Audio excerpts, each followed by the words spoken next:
Welcome to Realtors Unfiltered, where we pull back the curtain on the world of real estate. No fluff, no filters, just real stories, real advice, and the realities of buying, selling, and everything in between.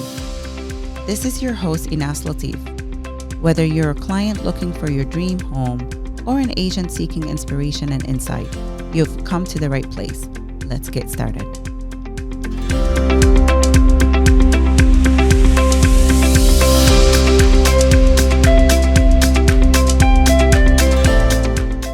Welcome back to another episode of Realtors Unfiltered, the show where we keep it real about real estate.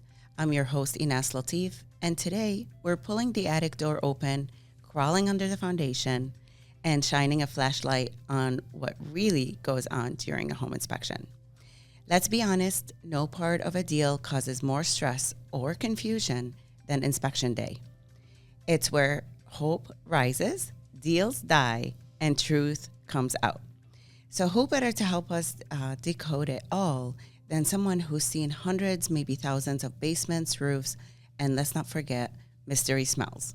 Today, I'm joined by Chuck Schilling with CMS Inspection, a seasoned home inspector with how many years, Chuck, of experience? 25 years. Wow. And enough crazy story to fill a Netflix series. Let's get into it. Chuck, I have a question for you. How did you end up in home inspection? Were you always the guy who wanted to see what's behind the walls? I was always the guy that was behind the walls on the construction side of it. And when I stepped aside from the hands-on construction, that's when I started getting into the home inspections. So were you a builder? I was a general contractor, specializing in historical restoration work. Oh, that's amazing. So you said 25 years of experience. Do you remember, by any chance, your first home inspection?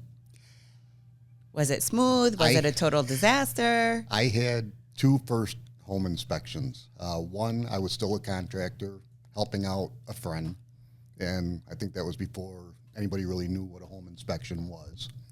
And then I had my first licensed home inspection and my first client. So yes, I remember the realtor that brought me in.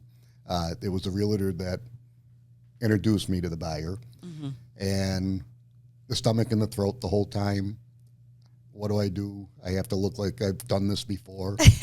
And I was told I pulled it off pretty good. Fake it till you make it kind of deal. Yes. Yeah. And the realtor happened to also have a construction background. So he was explaining a lot of what I was looking at because I was still focused on what I was doing. I wasn't focusing on the buyer or explaining things as I was going through. I had to make sure I saw everything I needed to see. So he bailed me out on that and kind of pointed out that I needed to keep in mind I had a customer with me that had questions. Yeah. So you were so focused on the inspection itself, the house itself, that you forgot there's another purchaser. Forgot there was a purchaser there, yes. Well, that might be lack of experience. My first one, I would say, was a disaster. And I got that one under my belt, and then I think I just took off from there. Yeah. Was it a disaster because of that reason, or was it a disaster because of your findings in that home? It turned out to be a good house, easy house to do, very large. So the inspection was smooth? The inspection was smooth, but just I had to learn to do the balance between doing the inspection, making sure I get to the areas I need to get to, and take care of the customer as well. That both are just as important. Exactly. It's a definitely a very sensitive balance in these situations because sometimes, you're trying to pay attention to what's going on in the house, document things that you're finding, and then relay the information in a way that's not stressful to a buyer. And it's a balancing act. You have to make sure you spend the proper time doing what you're being hired to do. Yeah. Take the time with the buyer and make sure that you're answering all of their questions and going over everything. But at the same time, you have to be cognizant of the amount of time you're spending on site because you're keeping people out of their homes and tying up a lot of people from continuing on with their day. Yeah. So you have to make it all work. I've been in situations where we shared a client and are having a home inspection, and homeowners were upset that it was taking longer than they expected. Yes. Right. Yes. That happens very often. I can only imagine. In the 25 years that you have been doing home inspections, would you have a rough estimate of how many homes you've inspected? Back when we were out with COVID, I actually went through that because I've been asked that so many times, and I was a little under 4,000 at the time. Oh my goodness. Now I'm well over 5,000. That's a lot of houses. Yes. Yes. Lots of clients, too. Yes. Do you often get a repeat client if they sold and purchased a different home? They are a large portion of future business. Our clients purchasing again 2 years later, 5 years later. I've had some, you're not going to remember me, but you did an inspection for me 15 years ago. Wow. And along with them referring me, equivalates to about 70% of my new business. So they must have been really impressed and happy with your process. I certainly hope so. To come back. Yeah, I would say yes. What's a typical day look like for you from crawl space to attics? What does it look like? Not sure how to. You threw me on that one. I Let's hope see. you can edit that. Let's start with your morning routine. What's your morning routine and where does it go from there? Morning routine is get up early, get out of the house, get into the office. You are a morning person, yes. Yes, I'm an early riser. And then usually starting the first inspection at 9 o'clock. I would love to do it earlier, but 9 o'clock seems to be the most common time that works for everyone. So I shoot for 9. I would personally be there at 7 a.m. and get a nice early start if I had it my way. I don't know a realtor in town that can be there at 7 a.m. Neither do I. Out of 25 years, I haven't met one yet. Yeah. But I have met some that have allowed me access to vacant houses because we bring the military clients in and they want the early starts, or they work and start late morning and want to be present. Yeah. And that's a good point. Vacant houses might be a little bit more flexible, but Yes. a homeowner getting out of the home, having it ready for a home inspection by 7 a.m. could be a little tough. It can be tough, especially when they're trying to get kids off to school and Yeah. stuff. So 9 o'clock seems to be the magic time. How many inspections on average would you do a day? I typically, prior to COVID, I was doing 2 a day. I did that 6 days a week, and during the summer, I would squeeze in 1 on Sundays, but that got a little tough over the years. So Yeah. I keep it down to 1 a day now, Yeah. and I am usually pretty firm on being off on Sundays, and that's the family time. Yeah, and that's a nice balance. You have to have balance in your Yes. life too, right? Yes. Work-life balance. Yes. Sometimes our industry takes over. There's no exact balance to our, And there's the occasional, they're coming into town late Saturday night, they're leaving Sunday afternoon, so Sunday morning is the only opportunity we have. Right. And you make that work, and of course I'm going to. Right. So the inspection process, you look at the home, you're conversating with the buyer during the process or during that time, helping them understand different things about this home. Is there paperwork involved? Is there? Well, you have the written report, which I do as I go through the house. I work with a tablet and do everything digitally. And then once the inspection's completed, I print on site and go over the recommendations so that they have any additional questions. I can walk them over to those areas, point it out to them, and then they can leave with the report in hand. What would you say is the most important job you have with a home inspection and a buyer? Communicating and getting everything into the report that they need to know. And who are you typically communicating with? The purchaser. Yeah. And I encourage them to be present, at least for part of the inspection. It can be a long time for somebody to be there for an average of 3 hours and then go over a report. But I encourage them to at least be there for part of it, typically the end, so that we can go over the final, and gave me a chance to see everything. And then basically make sure I've covered all of their questions. And sometimes you have to squeeze it out of them because they're afraid they're interrupting. You have to let them know this is why we're here. Take advantage of the time. Right. So you do encourage them to ask questions. Absolutely. Yes, that's why we're there. And you prefer to review the report and the summary and the findings with the buyer directly? Yes. Yeah, the less middle people we have, the better. And the more people we can have involved, all parties involved, so they're all hearing it from me, is usually when it goes the smoothest. Yeah, I completely agree. Chuck, 25 years of being in the business, I'm sure you've seen all kinds of different things. You have to tell us, what's the weirdest or funniest or most unbelievable thing you have found during an inspection? Wow. There's so many. I didn't mean to throw you off by this question, but there's so many situations. And not to insult any homeowners, but I've seen some really poor workmanship. I've seen some really disasters. I would say the funniest one, and also the most dangerous one, and I actually still have the photo of it, was a breaker panel box that was inside the shower wall of the one and only bathroom of the house. Oh my gosh. That was down in the southern tier. It definitely wasn't my inspection. I would remember that one. No way. Yes. Did it have water? Like, it was a working shower. It's the opposite of the shower head. Yeah. So the water directed right to it, and they just had a piece of painter's tape going over the top of it with a piece of plastic that just draped down over the front of it. That's not even so sealed, scary. just draped. That's so scary. Yes. Tell us why it's so scary. Death, electrocution, and water don't go together. Right. You are grounded in a bathtub. Wow, they got lucky. Yes. Wow. What was your recommendation? That was just one? one thing in that particular house. That house didn't sell. That house actually ultimately ended up being demoed. Oh, my goodness. So the house no longer exists. So it had a lot of homeowner projects that clearly did not have permits. Yes. That was the homeowner doing their own things. Yeah. So needless to say, the buyer did not move forward with that purchase? Correct. Yeah. And I've had 2 houses that also no longer exist due to wood-boring insects that basically hollowed out the house, the structure of the house, to the point to where it was beyond repair.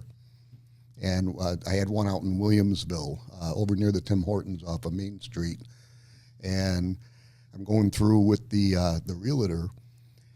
The house obviously needed a lot of work. And the realtor comes up to the second floor where I was and said, I have a concern in the basement. Can you come down and take a look at it real quick and tell me what it is? The buyer's asking. And I go down, and it was a spotless basement other than these rows of wood dust, which were directly under the floor joists. And it was because we were walking upstairs, the hollowed out floor joists due to the powder post beetles, the powder was just falling out of them and forming lines on the basement floor. I explained to the realtor and the client and the realtor that it's hollowed out and what's happening, and I'm tapping, letting them hear the difference.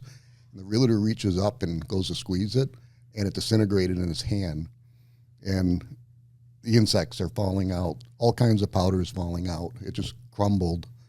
So it must have been a problem that was there for years. It had been there for a long time. Yeah. So we called it out, and we actually ended the inspection at that point when the buyer realized the extent of it. It took minutes to walk through the basement and call it. Oh, my goodness. In retaliation, the seller wanted to rebut me by calling the building inspector in. That same day, the house was condemned. They had to have judge's order permission with a letter for them to access their house to remove their contents out of it. And the house is no longer there now. So in that situation, could the seller have known about this problem? Didn't think it was a serious problem? I suspect that's why the basement was spotless. And because of the vibration, more powder fell through. So I think they knew something was up, but I don't think they really understood that it was actually going to collapse.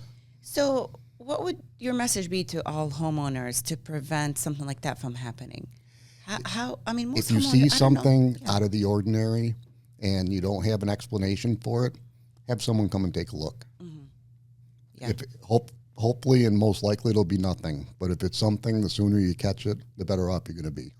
Do you think homeowners should have a random home inspection on their homes every so many years? I have property investors that do it annually with me. And I do have a couple of homeowners that do it every couple of years, just to do like a maintenance inspection.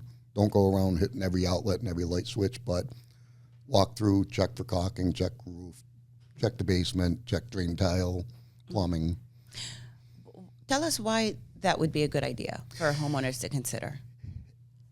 Mainly water issues. If you're having any kind of problems where water's seeping in, it can go years undetected. And by the time it becomes self-apparent, it's caused extensive damage. So catching things early where you, in most cases, can be a minor repair, you can eliminate costly structural repairs due to wood rot. So early detection, the quicker you get to things, the less expensive it's going to be in the long run. A roof that's going bad or a roof that's leaking into an attic that just started right now is just the roof. If you let it go a couple of years and then get to the roof, then you're probably going to do some sheathing and you're probably going to get into some structural rafters as well due to wood decay. And the price just goes up. I mean, as a realtor, I often run into a problem that most homeowners are not aware of until we sell the home and we have a buyer having a home inspection or perform a home inspection. And that problem that often comes up is poor ventilation in the attic. Yes. That caused mold or mildew, and probably cut the age of the roof back by a few years, if not more, which could have been prevented if a homeowner was aware of it. Correct. And unless you're in that industry, and I'm going to include a lot of contractors, and that's just because you're a trim carpenter doesn't mean you're going to be a specialist in ventilation and air movement. There's a lot involved. Your roofers know it. Your engineers all know it. Your insulation contractors know it. But most people don't. And an average homeowner, especially one that's not working construction, would never have a reason to even question it. Or a reason to go in the attic sometimes. Or in the attic. Or there's times they look up, they have their new roof on, they paid the contractor to put a ridge vent in, and they see the soffit vents up underneath, having no idea that they're just over a solid plywood original soffit that's not working. Yeah. They assume that, well, someone put it up, it must be working. Yeah. Yeah. And we see that a lot, unfortunately. Unfortunately, very often. Yeah, yes. Some roofers are cutting corners and not cutting the proper ventilation with a new roof. You'll see a new ridge vent, but they won't cut the plywood open. Right. So it's just not because you have a new roof, it doesn't mean you don't have a problem. Or they drape the underlayment over it. Right. Which reminds me, the vent. I did get a new roof about 2 years ago, so I need you to come check my attic. Be happy to. Okay. Awesome. What is your biggest pet peeve when you show up to a home inspection? Just out of curiosity.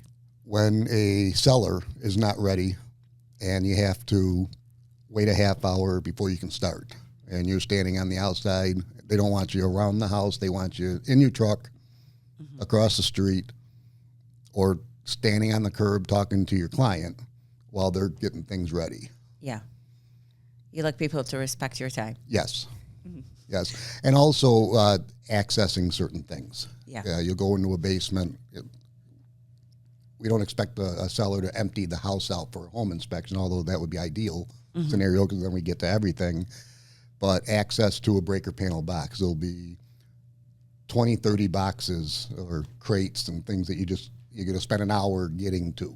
So. I truly believe it's also, maybe sometimes they don't know better, but it is the realtors, their realtor's job to make sure they are prepared properly and that we have a smooth home inspection process for the purchaser to help the deal move forward for everyone, right? Yes, but I think that way because I do it. A realtor, not all realtors will think like that, and not all realtors are present during an inspection, so they don't really know what goes on. Yeah. They're there before, they're there after to help the client through the process, but they're not always present during because they don't want to interrupt or get between the buyer and the inspector. So 100%. However, when I'm viewing a seller's home to even talk about listing their home, these are some of the things we point out to them that, come home inspection time, make sure this is accessible, make sure that's accessible, Your clients are probably the ones that I walk into and find the empty closet, the attic access open, and the ladder sitting underneath it. Right. That's We want a probably smooth your client. transaction. I love that. But I think that's happened twice out of the 5,000 that I've done. Well, hopefully other realtors are listening right now and they can start preparing their That would be sellers fantastic. better. Chuck, most of the time you're working with buyers because that's often when someone has a home inspection. We talked about homeowners having home inspection for maintenance, and I'm going to ask you another question about if sellers should have home inspection before listing their home. But let's go back to the buyers. What do you wish every buyer understood before they walked into a home inspection? Expectations, what to expect out of the inspection, both time, that there will be findings.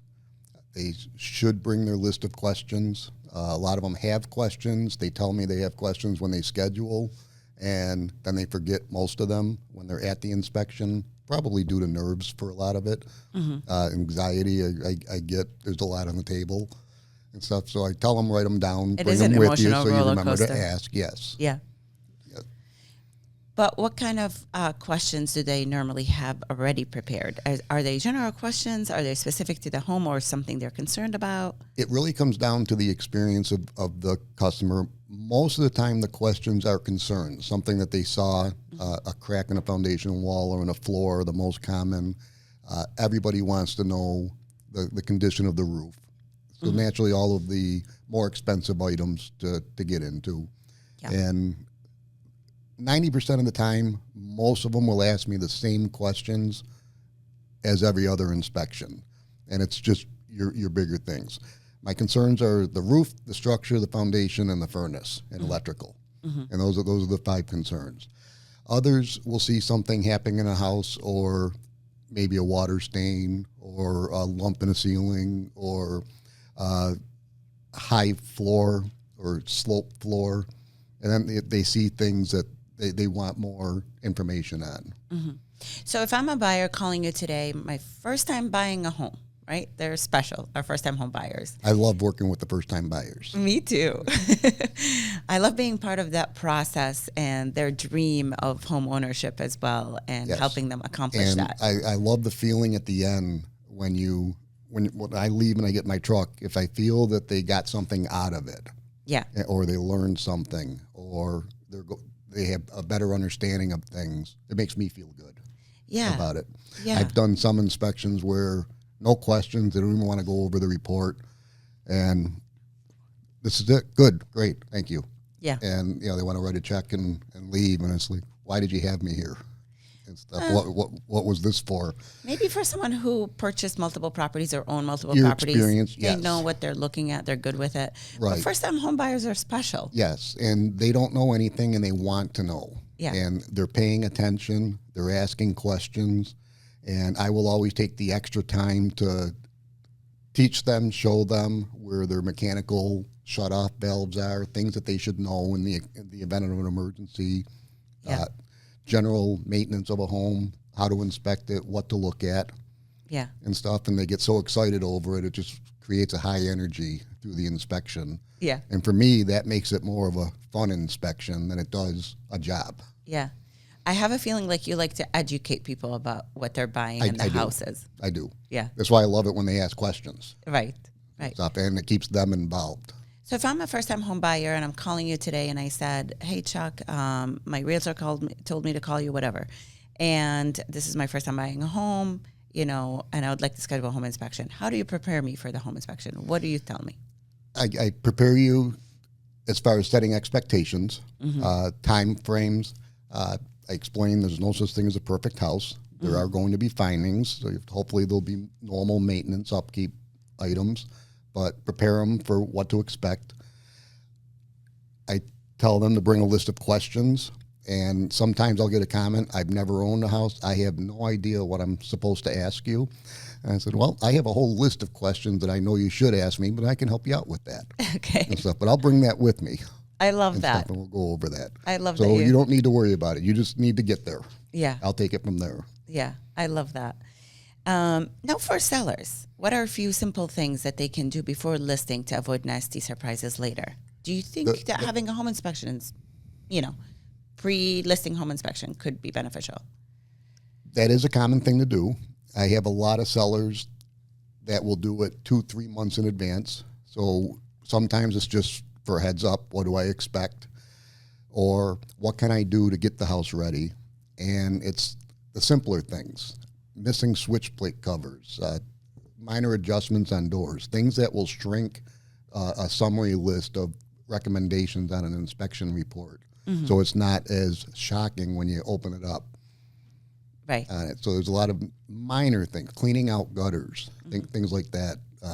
Anything that might be a trip hazard or missing heat register in the floor, pop one back in. It'll present itself better. It won't get called out during an inspection, and it's going to shrink that list down, and it only takes the seller minutes to do. Yeah, exactly. My pet peeve, again, is the attic. I always tell them, please go Make in sure the there's attic. access. Make sure there's access. Check it out. Make sure there's no mold or mildew, that you have the proper ventilation in there. That's my pet peeve. Yes. On that one. And if you're going to sell a house and you do find there's mold in there, a lot of buyers just don't want to know about it. That house is done. It's over with. They're going to move on. Some will discuss it more. Some won't care at all. Right. But if you can address that, because it's going to come back eventually, then better to do it before people start looking at it. Right. And it's a lot quicker and it's a lot simpler to do prior. And it limits a homeowner's liability too. Correct. With selling their home. Yes. With that stuff as well. Yeah, absolutely. Have you ever had to say, I probably would not sleep here tonight? Yes, once. And that was not to the buyer, it was to the seller. And that was due to a carbon monoxide leak that was found in a furnace. I think actually twice. Once was a chimney that was completely blocked with bird's nest. Oh my gosh. And she had recently, her dogs lived in a basement, 3 little dogs, 1 died, 2 were sick. And it turned out carbon monoxide poisoning. And stuff. So those are the 2 points that I contacted the realtors that I'm going to touch base with the homeowner, or if you can get the homeowner in touch with me, it would be better if I could speak to him for a couple of minutes and explain what's going on. Right. And that they should air out the house and should not be in it until it's addressed. That's scary. Yes. That goes back to why people should have maintenance inspections. Yes. Things that you don't know sometimes that Right. could be very harmful for you. Well, I want to thank you so much for being here today. But before we wrap it up, is there anything else you'd like to add as advice to buyers or sellers or even realtors out there from a home inspector perspective who has 25 years of experience? Expect maintenance recommendations to come up. Be open-minded and bring your questions. Yeah. I always tell buyers and even sellers, if they're worried about it, it's home inspection is not to pass or fail, which Correct. some people have that idea. It's more about learning about the home and also learning about things that you could do to prevent future problems or potentially more costly problems in the future. Correct. And that's a good point. And every buyer has a different level of understanding and expectations and things that they're willing or capable of getting involved in. So it's never a pass or fail. Is this something you can work with? Yeah, exactly. So, Chuck, if people would like to reach you, how can you be reached? You can call or text me at 716-572-7070. And that's a Buffalo, New York area phone area code number. Yes, it is. Do you also have a website or an email that people can reach you at? The quickest way is by phone. I do have an email. It's chuck@cmsinspections.net, but it won't be an immediate response. I'm an older guy. I'm not daily into the emails. I'm out in the field, but the phone is always with me. So if you want to reach me quickly, the phone is the best bet. Yeah. Yeah. Well, I want to thank you again for being here today and sharing some of your experience, not all, obviously 25 years of experience. Would love to have you again and talk a little bit more about houses, especially older homes, things like that people wonder about all the time. But thank you again for being with us today. Thank you for having me. Thanks for listening to Realtors Unfiltered, where real estate meets reality. If you're ready to buy, sell, or explore joining our team, visit us at inaslatifsalesteam.com. Until next time, keep it real.